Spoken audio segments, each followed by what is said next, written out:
آج عمران خان بھی اسٹیبلشمنٹ سے باہر ہو گئے ہیں اور اسٹیبلشمنٹ کے لیے ایک بہت بڑا مسئلہ بن گئے ہیں۔ اب عمران خان کو بیساکھیوں کی اور اسٹیبلشمنٹ کی ضرورت محسوس نہیں ہو رہی۔ کل کی ریلی کیوں روکی گئی؟ عمران خان نے پچھلے ایک ماہ میں زمان پارک پہ جو کچھ کیا ہے، جس طرح وہ قلعہ بنایا ہے، اسی طرح کا قلعہ الطاف حسین نے 90 بنایا۔ عمران خان کو یہ میسج تھا کہ زمان پارک نہ تو کوئی بنکر ہے، نہ 90 ہے، اور آپ بھی الطاف حسین نہ بننے کی کوشش کریں۔ عمران خان آہستہ آہستہ الطاف حسین بنتے جا رہے ہیں کہ آپ کارکنوں کو مروائیں اور خود ایک بنکر میں بیٹھ جائیں۔ پہلے احتساب ہو اور پھر انتخاب کیا جائے۔ عمران خان کے مقدمات کی ڈے ٹو ڈے ہیئرنگ نہیں ہوگی اور نواز شریف کے مقدمات کی ڈے ٹو ڈے ہیئرنگ ہوئی ہے تو پھر انتقام تھا۔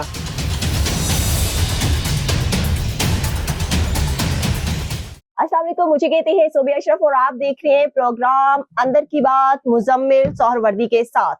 تحریک انصاف کی ریلی کے خلاف ایکشن کے بعد تحریک انصاف کا جو ری ایکشن ہے وہ بھی سامنے آ گیا ہے اور عمران خان نے کہا ہے کہ مجھے اب بیساکھیوں کی ضرورت نہیں رہی۔ اسی حوالے سے ہم بات کریں گے کہ آخر کیا ہو گیا ہے کہ اب عمران خان کو بیساکھیوں کی اور اسٹیبلشمنٹ کی ضرورت محسوس نہیں ہو رہی۔ السلام علیکم مزمل صاحب۔ السلام علیکم، کیا حال ہے؟ وعلیکم السلام۔ پہلے تو ویلکم بیک، آج آپ اسٹوڈیو میں واپس آ ہی گئے ہیں آخرکار اسلام آباد سے۔ پہنچ ہی گئے۔ بہرحال کی بات یہ ہے کہ پہلی بات تو یہ سمجھنی ہے کہ عمران خان کی ریلی کو کیوں روکا گیا۔ اب صورتحال یہ ہے کہ عمران خان صاحب نے اس ملک میں ریکارڈ جلسے کیے، ٹھیک ہے، 60 کے قریب جلسے کیے ہیں، انہیں کبھی کسی نے نہیں روکا۔ ایک روکا 25 مئی کو جب وہ اسلام آباد پر چڑھائی کرنا چاہتے تھے، اس کے علاوہ ان کو کبھی کسی نے نہیں روکا کیونکہ تب وہ 2 صوبوں کی مدد سے مرکز پر چڑھائی کرنا چاہتے تھے اور 2 اپنی صوبائی حکومتوں کے سر پر چڑھ کے مرکز کی حکومت گرانا چاہتے تھے۔ مرکز نے ایگزرٹ کیا کہ صوبوں کو یہ اختیار تو نہیں دیا جا سکتا کہ آج اگر ایک دوسری پارٹی کی صوبائی حکومت ہے تو وہ وہاں سے مل کر مرکز پہ چڑھائی شروع کر دے۔ یہ کوئی مرہٹوں کی حکومت تو نہیں تھی کہ ایک مرہٹے نے دوسرے مرہٹے پہ حملہ کر دیا۔ تو میں سمجھتا ہوں کہ وہ تو یہ میسج تھا کہ صوبوں کی حکومتوں کے سر پہ آپ مرکزی حکومت کو گرانے کی چڑھائی نہیں کر سکتے۔ اب صورتحال یہ ہے کہ کل کی ریلی کیوں روکی گئی؟ کل کی ریلی میں تو وہ کوئی مرکز پہ چڑھائی نہیں کر رہے تھے، لہٰذا ان کو مرکز پہ چڑھائی نہیں کر رہے تھے، ریلی کیوں روکی گئی؟ میں سمجھتا ہوں کہ عمران خان نے پچھلے ایک ماہ میں زمان پارک پہ جو کچھ کیا ہے، جس طرح وہ قلعہ بنایا ہے، جس طرح ہیومن شیلڈ بنائی ہے، 200-400-500 کارکن وہاں مسلسل موجود رہتے ہیں، اور جس طرح بیریئرز لگائے گئے ہیں، اسلام آباد کا ایس پی آیا، اس سے بدتمیزی کی گئی، ان کو بیریئر کراس نہیں کرنے دیا گیا۔ نیب کی ٹیم وہاں پر اگر نوٹس تعمیل کرانے پہنچی تو کئی گھنٹے سڑک پہ بیٹھی رہی، ان کو بیریئر سے آگے کراس نہیں کرنے دیا گیا۔ اور ایک عمران خان صاحب نے زمان پارک کو قلعہ بنا لیا اپنا، اور اس قلعے کے باہر وہ کارکن کو یہ یقین رکھتے تھے کہ کارکن موجود رہیں اور ان کارکنوں کے سر پر وہ قلعے کے اندر محفوظ بیٹھے رہیں۔ یہ پرانا ایک ہے کہ آپ قلعے بنا کر اس کے اندر محفوظ بیٹھ جائیں، لیکن اسی طرح کا قلعہ الطاف حسین نے 90 بنایا، گو کہ خود وہ لندن بیٹھے ہوئے تھے، لیکن انہوں نے 90 کو بھی ایک قلعہ بنا دیا تھا۔ 90 کے باہر بھی ایسے ہی بیریئرز لگے ہوئے تھے، 90 کے باہر بھی کارکن ایسے ہی ڈیوٹیوں پہ رہتے تھے، 90 کے بیریئر سے آگے بھی پولیس رینجرز کسی کو جانے کی اجازت نہیں تھی، اور ایک قلعہ 90 بنا لیا گیا تھا بانی M Q M Altaf Hussain کے کہنے پہ۔ اندر کیا ہو رہا ہے کسی کو کوئی حکومت وہاں نہیں جا سکتی۔ پھر ریاست کے اندر ریاست بن گئی اور ہم نے 90 سے دیکھا کہ وہاں کیا ہوتا تھا۔ اسی طرح یہ رائے بن گئی ریاست کے اندر کہ زمان پارک بھی ایک 90 بنتا جا رہا ہے۔ وہاں قلعہ بھی بنا لیا ہے، باہر ہیومن شیلڈز بھی موجود ہیں، اور ریاست کی کو چیلنج کرنے کا عمل بھی شروع ہو گیا ہے۔ لہذا بڑا سخت تجربہ ہے 90 کے جیسے قلعوں کا پاکستان کی ریاست کو۔ لہذا میں سمجھتا ہوں کہ کوئی عمران خان کی ریلی کرنے میں کسی کو کوئی ممانعت نہیں تھی، اب بھی شاید انہیں ریلیاں کرنے کی اجازت دی جائے، لیکن اصل ایکشن تھا کہ زمان پارک میں جو قلعہ اور ہیومن شیلڈز بنائی گئی ہیں اس کو توڑنا تھا، اور جو وہ یہ سمجھ رہے تھے کہ زمان پارک محفوظ بنکر ہے، ایٹمی بنکر ہے، کہ اس پر کچھ نہیں ہو سکتا، وہاں سے انہیں گرفتار نہیں کیا جا سکتا، وہاں ان تک رسائی نہیں ہو سکتی، تو ریاست نے یہ میسج دیا ہے کہ ہم کوئی نیا 90 نہیں بننے دیں گے، اور ریاست کے آگے نہ کوئی قلعہ ہے، نہ کوئی محفوظ بنکر ہے، نہ کوئی ایٹمی بنکر ہے، نہ کوئی سیاسی بنکر ہے۔ جب کوئی قانون پر کے ادارے جو حکمرانی کے یا قانونی اداروں کے لوگ آئیں گے تو وہ نوٹس بھی تعمیل کرائیں گے، وہ ان کو اندر جانے کی بھی اجازت ہوگی۔ آپ اس طرح ان کو ہیوملیٹ نہیں کر سکتے۔ تو میرے خیال میں between the lines Imran Khan کو یہ میسج تھا کہ زمان پارک نہ تو کوئی بنکر ہے، نہ 90 ہے، اور آپ بھی الطاف حسین نہ بننے کی کوشش کریں۔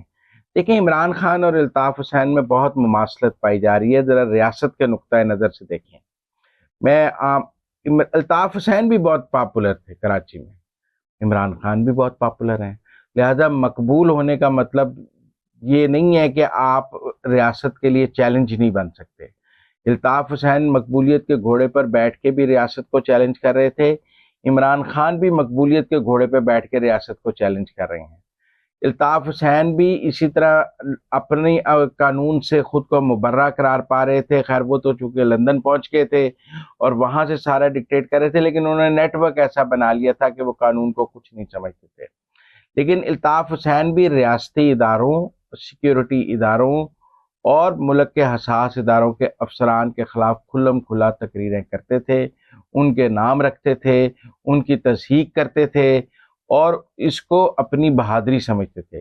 عمران خان بھی آج حساس اداروں کے افسران، سیکیورٹی اداروں، حساس اداروں کے نہ صرف گندے نام رکھتے ہیں بلکہ ان کو چیلنج کرتے ہیں اور اس کو اپنی بہادری سمجھتے ہیں۔ لہذا اور الطاف حسین نے بھی ایک ایسی مزاحمتی فورس بنا لی تھی 90 کے سر پہ جو ریاست کو چیلنج کرتی تھی۔ عمران خان بھی زمان پارک میں ایک ایسی مزاحمتی فورس تیار کر رہے تھے، ڈنڈا بردار فورس، کہ اگر پولیس کی گاڑی آئے تو اس پہ ڈنڈا مار دیا جائے، اگر کوئی آئے تو اس کے گربان پکڑ لیا جائے ایس پی کی۔ تو اس لیے بہت ریاست کو یہ لگا کہ عمران خان بھی ایک پنجاب میں بیٹھے، لاہور میں بیٹھے الطاف حسین بنتے جا رہے ہیں۔ پر مزمل صاحب ایک پوائنٹ جو اس میں ایم کیو ایم میں تھا کہ وہ ان میں انتہا پسندی اور دہشت گردی کا دیکھیں یہ فیزز ہیں، وہ پہلے دن ایسا نہیں تھے۔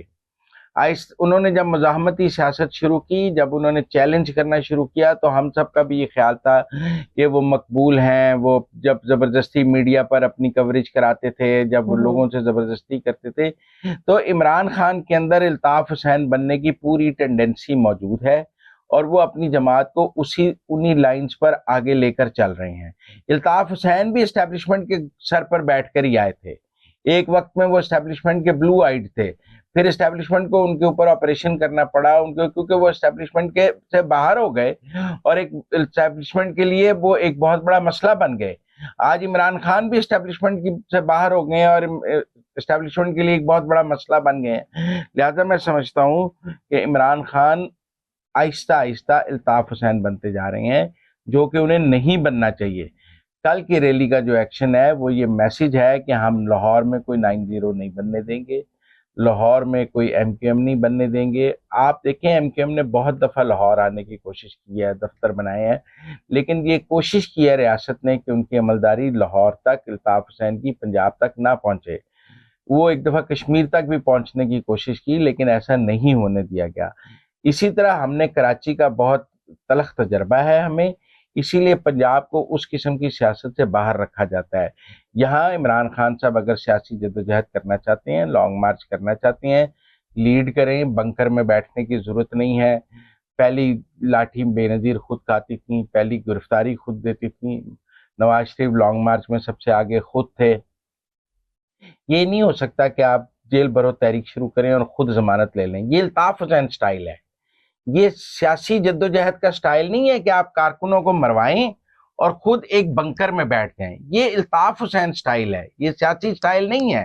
اس لیے عمران خان آہستہ آہستہ وہ الطاف حسین ٹائپ سیاست کرنے لگ گئے ہیں، جس کی وجہ سے ریاست ان کو میسج دینا چاہتی ہے کہ بھائی ہم نے پہلے الطاف حسین سے بڑی مشکل نپٹا ہے، آپ سے بھی اسی لیے نپٹنا شروع میں ہی کر دیں گے کیونکہ آپ کو الطاف حسین نہیں بننے دیں گے۔ اچھا مزمل صاحب ایک دوسرا سوال کہ مریم نواز کے ہر جلسے میں ایک نعرے کی گونج جو ہے وہ بار بار سنائی دیتی ہے اور مریم نواز جو یہ دعویٰ بھی کرتی ہیں کہ پہلے احتساب ہو اور پھر انتخاب کیا جائے، یہ نعرہ کیوں لگایا جا رہا ہے؟ دیکھیں میں سمجھتا ہوں کہ اس وقت پاکستان کی عدلیہ جو ہے وہ کٹہرے میں کھڑی ہے آپ محسوس کریں یا نہ کریں، لیکن عدلیہ اپنے سیاسی کردار کی وجہ سے اس وقت عوام کی عدالت میں کھڑی ہے۔ اور ایسا کیوں ہے کہ اگر رانا ثناء اللہ گوجرانوالہ کی عدالت میں استثناء کی درخواست دے تو اس کے وارنٹ جاری ہو جاتے ہیں، جبکہ عمران خان کو 25 بار استثناء مل جاتا ہے۔ انہیں آج بھی اسلام آباد میں استثناء مل گیا، جبکہ رانا ثناء اللہ کے وارنٹ جاری ہو جاتے ہیں۔ ایسا کیوں تھا کہ نواز شریف کو استثناء نہیں ملتا تھا اور عمران خان کو استثناء مل جاتا ہے؟ ایسا کیوں ہے کہ جو اس قسم کے مقدمات نواز شریف کے تھے اقامہ والے، ویسے مقدمات عمران خان کے ٹیرین وائٹ اور دوسرے وہ اس طرح نہیں چلائے جا رہے جیسے نواز شریف کے چلائے گئے ہیں؟ یہ فرق جو ہے یہ آہستہ آہستہ لوگوں کے سامنے آتا جا رہا ہے۔ سمیع صاحب، تب روزانہ کی بنیاد پہ عدالت میں سماعتیں ہوتی ہیں؟ بے شک ہوتی ہیں، لیکن روزانہ کی بنیاد پر کیوں عمران خان کی پٹیشنیں سیم ڈے اور شام تک اس کا انتظار کیا جاتا ہے وی آئی پی طریقے سے؟ یہاں تو شہباز شریف مریم صبح نہیں پہنچتے تھے تو وارنٹ نکل جاتے تھے۔ وہ تو اب نیب کے بلانے پر بھی نہیں پیش ہوتے، وہ کہیں تعمیل نہیں کرتے، کسی جو نوٹس لے کے آتا ہے اس کی تصدیق کی جاتی ہے۔ تو اس ملک کی عدلیہ جو ہے وہ ایک طرح سے دیکھیں، انصاف وہی ہے جو یکساں ہو۔ اگر یکساں انصاف نہیں ہوگا تو وہ ٹارگیٹڈ انصاف جو ہے وہ انتقام کی بدترین شکل ہے۔ آپ نے کتنا بھی جائز انصاف کیا ہے، لیکن اگر ٹارگیٹڈ انصاف کیا ہے تو وہ انتقام ہے، وہ انصاف نہیں ہے۔ تو اگر تو آپ نے عمران خان کے ساتھ وہی انصاف نہیں کرنا جو آپ نے نواز شریف کے ساتھ کیا ہے، تو پھر نواز شریف کے ساتھ کیا ہوا انصاف جو ہے وہ انتقام قرار پائے گا، کیونکہ پھر ٹارگیٹڈ انصاف ہے۔ اگر آج عمران خان کے مقدمات میں آپ مانیٹرنگ جج نہیں لگا سکتے تو پھر نواز شریف کے مقدمے میں مانیٹرنگ جج کو لگانا انتقام تھا۔ اگر عمران خان کے مقدمات کی ڈے ٹو ڈے ہیئرنگ نہیں ہوگی اور نواز شریف کے مقدمات کی ڈے ٹو ڈے ہیئرنگ ہوئی ہے تو پھر انتقام تھا۔ تو اس لیے پاکستان کی عدلیہ اب عوام کے کٹہرے میں کھڑی ہے۔ چیف جسٹس عمر عطا بندیال صاحب، chief justice Lahore high court کو یہ بات سمجھنی چاہیے کہ اگر وہ اس وقت عمران خان کو کوئی ریلیف دے بھی رہے ہیں تو اپنی ساکھ کو داؤ پہ لگا کر دے رہے ہیں۔ یہ سوال ان کے اس وقت ہر آدمی یہ کہہ رہا ہے کہ جی جج تے عمران خان دے نال کھڑے نے، دیکھو نا جی، جج تے عمران خان دے نال کھڑے نے۔ یہ جو تاثر کہ جج عمران خان کے ساتھ کھڑے ہیں یہ عدلیہ کے لیے کوئی اچھا نہیں ہے۔ لوگ کہہ رہے ہیں کہ یہ تے پھر جج تے فوج نو بھی ویر گئے نے، یہ تے فوج ایک طرف کھڑی ہے، جوڈیشری ایک طرف کھڑی ہے، یہ کیا تاثر ہو رہا ہے؟ وہ کہہ رہے ہیں کہ اس ملک کی جوڈیشری اپنے فیصلوں کے سر پہ عمران خان کو دوبارہ اقتدار میں لانا چاہتی ہے۔ تو کیا عمران خان پہلے جوڈیشری کے فیصلوں کی وجہ سے اقتدار میں آئے؟ یہ نواز شریف کو نااہل کیا اور عمران خان کے لیے راستہ بنایا گیا۔ آج بھی جوڈیشری اپنے فیصلوں سے عمران خان کے لیے اقتدار کا راستہ دوبارہ ہموار کر رہی ہے، لیکن ایک فرق ہے۔ 2018 میں جب جوڈیشری یہ فیصلے کر رہی تھی تو اس کو اسٹیبلشمنٹ کی فوج کی حمایت حاصل تھی۔ آج کی عدلیہ کو فوج کی حمایت حاصل نہیں ہے۔ آج مظاہر علی نقوی بھی اور ٹرک بھی عوام کی عدالت میں کھڑا ہے۔ آج اگر آپ کوئی ریلیف عمران خان کو دیتے ہیں تو شاید جج اس کو اپنی جیت سمجھتے ہوں، لیکن سیاسی میدان میں وہ کوئی جیت نہیں ہے۔ وہ دن بدن خود کو متنازع اور دوسرے فریق کا مقدمہ مضبوط کر رہے ہیں کہ اس کے ساتھ زیادتی ہوئی ہے۔ یا تو یکساں انصاف کریں، وہ کہیں جی کل بھی ہم نے مانیٹرنگ جج لگایا تھا، آج بھی لگا رہے ہیں، کل بھی ڈے ٹو ڈے ہمارا جس بھی وزیر اعظم کا مقدمہ آئے گا اس سطح کا تو ہم ایسے ہی انصاف کریں گے۔ آج بھی سو موٹو لے لیں ٹیریان وائٹ پہ، توشہ خانہ پہ، لیکن اگر آپ نے عمران خان کے مقدمات میں 6 ماہ استثناء ہوگا، وہ پیش نہیں ہوں گے، وارنٹ معطل ہوں گے، دوسرے فریق کے وارنٹ جاری ہوں گے، تو اس ملک کی عدلیہ پر سوال اٹھیں گے۔ یہ کوئی یکساں نظام انصاف نہیں چل رہا، اور جب نظام انصاف یکساں پہ نہ ہو تو پھر ترازو کا ایک پلڑا بھاری اور ایک ہلکا ہوتا ہے۔ سب کو نظر آ رہا ہے کہ عمران خان صاحب کا پلڑا بھاری ہے اور ان کے مخالفین کا پلڑا ہلکا ہے۔ ان کی 6-8 ماہ کے ایک سال ضمانتیں نہیں ہوتی تھیں، بینچ ٹوٹ جاتے تھے۔ یہاں شام کو جج گھروں سے واپس آ جاتے ہیں ضمانتیں سننے کے لیے، 3 دن انتظار میں بیٹھے رہتے ہیں کہ کب عمران خان آئیں تو ہم انہیں ضمانت دے دیں۔ تو یہ جو ہے یہ عوام کے لوگوں کے سامنے ہے، اور اس پر کوئی میرا مطلب ہے کہ فخر کرنے کی ضرورت نہیں ہے۔ اگر فوج اے پولیٹیکل ہوئی ہے اور وہ عاصم منیر کہہ رہے ہیں کہ میں نے تو کسی کا ساتھ نہیں دینا، تو پھر جوڈیشری کو بھی اے پولیٹیکل ہو جانا چاہیے۔ یہ جوڈیشری پولیٹیکل کیوں نہیں ہوتی؟ یہ کیوں، میرا مطلب ہے کہ ان کے اندر کیوں ہمیں ان روڈز نظر آتے ہیں کہ political inroads for Imran Khan? اس کو سمجھنا ہوگا، اور یہ کوئی غلط بات تو نہیں ہے.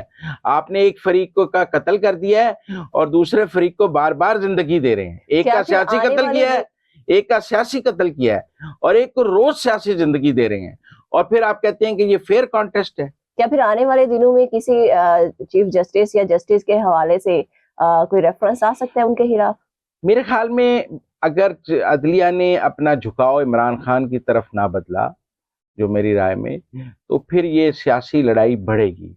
کیونکہ یہ کیسے ہو سکتا ہے کہ ایک فریق جو ہے وہ عدلیہ سے مار کھاتا رہے اور ایک فریق عدلیہ کے کندھوں پر بیٹھ کے انجوائے کرتا رہے؟ اچھا، ایک اس طرح آخری تو سوال، مسائل نہیں چل سکتے. ایک آخری سوال کہ سیاسی میدان میں واضح نظر آ رہا ہے کہ حکومت اور پی ڈی ایم کی جتنی جماعتیں ہیں وہ کپتان کے بغیر میچ جیتنا چاہ رہی ہیں، کیا ایسا ہی ہے؟ نہیں، 2018 میں نواز شریف کے بغیر میچ نہیں ہوا، تو اگلا انتخاب عمران خان کے بغیر ہو جائے. اگر اس ملک میں یہ روایت ڈل گئی ہے کہ آپ نے لوگوں کو نااہل کر کے باہر کریں، یا تو پچھلے کو بھی غلط نااہل کیا تھا اس کو اہل کر دیں، اور اگر غلط نااہل کرنے کی روایت آپ نے برقرار رکھنی ہے تو پھر اگلے کو بھی نااہل کرتے ہیں. اس میں میرا مطلب غلط بات آپ یہ کہہ رہے ہیں کہ جی اس کو تو ہم نااہل رکھیں گے اور اس کو اہل رکھیں گے. یہ انصاف تو نہیں ہو سکتا، یہ لیول پلینگ فیلڈ بھی نہیں ہو سکتی. ایک طرح کے مقدمات ہیں دونوں کے اوپر، ایک جیسے فیصلے آنے چاہیے. اگر آپ ایک جیسے فیصلے نہیں دیں گے تو پلڑا جھکا ہوا ہوگا. اس میں ایسی کون سی بات ہے؟ یہاں ان کا ریویو سن لیں یا اس کو سزا دے دیں. یہ تو بڑا سیاسی میدان کو بیلنس کرنے کے لیے اس سے بہتر فارمولا تو نہیں ہو سکتا. تھینک یو سو مچ مزمل صاحب. سیاست میں ہمیں انصاف کی روایات کو برقرار رکھنا ہوگا. اس کے ساتھ ہی مجھے اجازت دیں. اللہ حافظ.